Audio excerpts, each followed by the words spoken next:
ஹாய்டா. ஹாய்டா.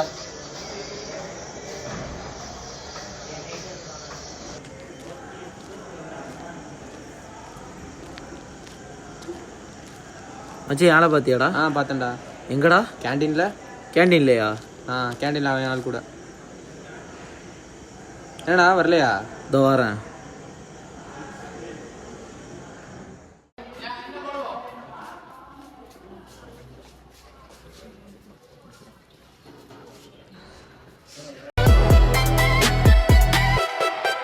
என்கிட்ட ஒரு ஸ்டோரி இருக்குடா, படமாக பண்ணலான்னு இருக்கேன். ஹீரோ ஹீரோயின் 2 பேர் இருக்காங்க.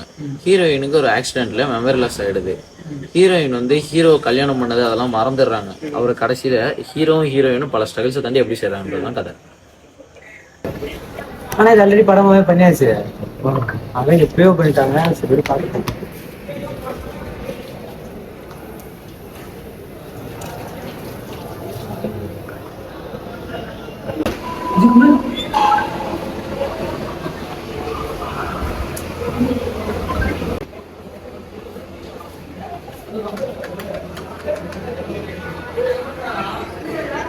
கேண்டீன் போலாமாடா?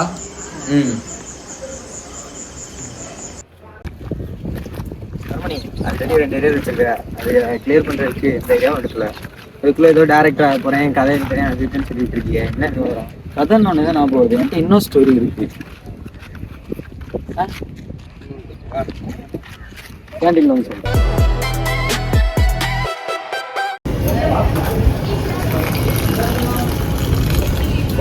ஓகே.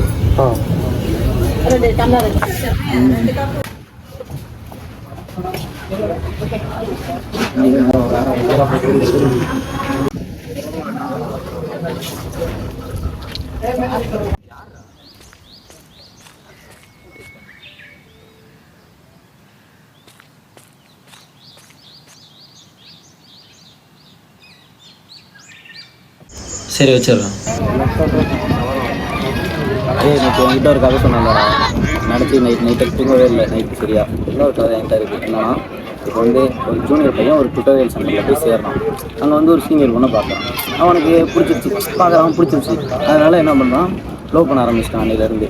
அதுக்கப்புறம் வந்து கொஞ்ச நாள் போக போக அவனுக்கு லவ் அதிகமாகி அந்த பிள்ளைகிட்ட போய் சொல்லிடுறான். கடைசியாக அவங்க 2 பேரும் எப்படி சேர்றாங்கன்றத எப்படி ஓகேடா பண்ணிட்டோம். தம்பி என்னடா அதுவுமே பயமா இருக்குதாங்க. ஐஸ்டா யோசிச்சேன்டா.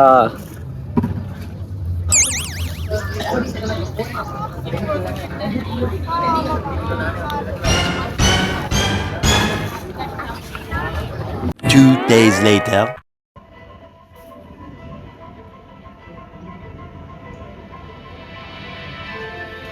Interstellar, Christopher Nolan, Wormhole, Time Sleep.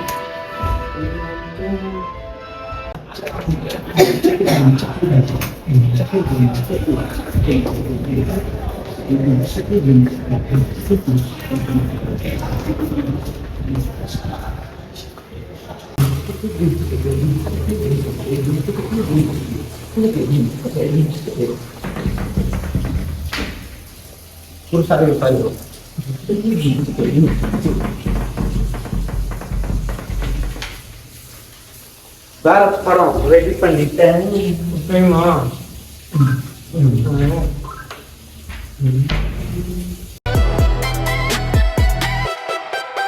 நேற்று இப்போ வந்து பாத்ரூமில் ஒரு கதை சொல்கிறேன்னு சொன்னால அது சொல்லட்டுமா?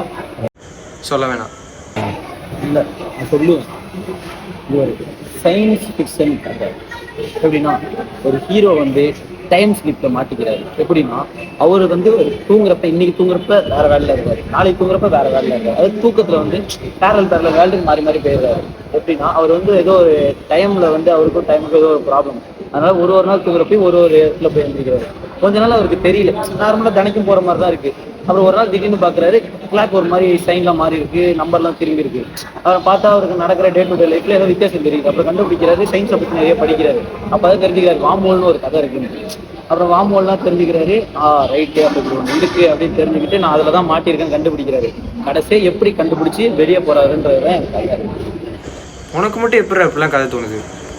காத்துல வாசந்தான் கூடுது மோகனே லைஃப்ல நைட்டிங்கேல் பாடுது பாரு இதுல என்ன இருக்கு? நேற்று கதையை பற்றி ஒன்று சொன்னில கேண்டீனில் என்ன சொன்னேன் சொல்லு.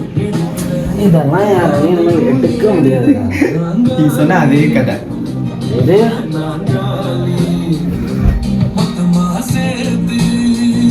One eternity later. நம்ம இதே படமா பண்ண எது?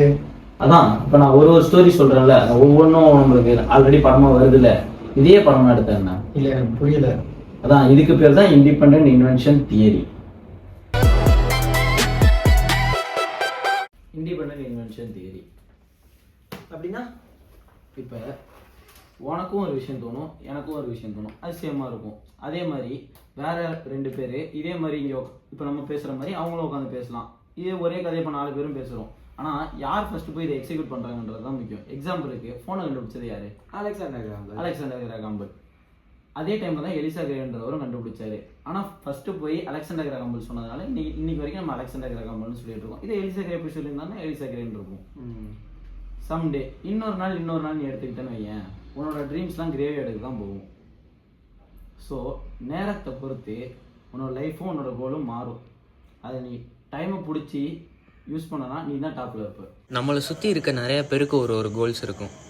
ஆனால் அவங்களுக்கு அது கிடைக்காதுன்னு அவங்களுக்கு நல்லாவே தெரியும். அதனால் அவங்க அதை விட்டு தனியாக வாழ தான் நினைப்பாங்க.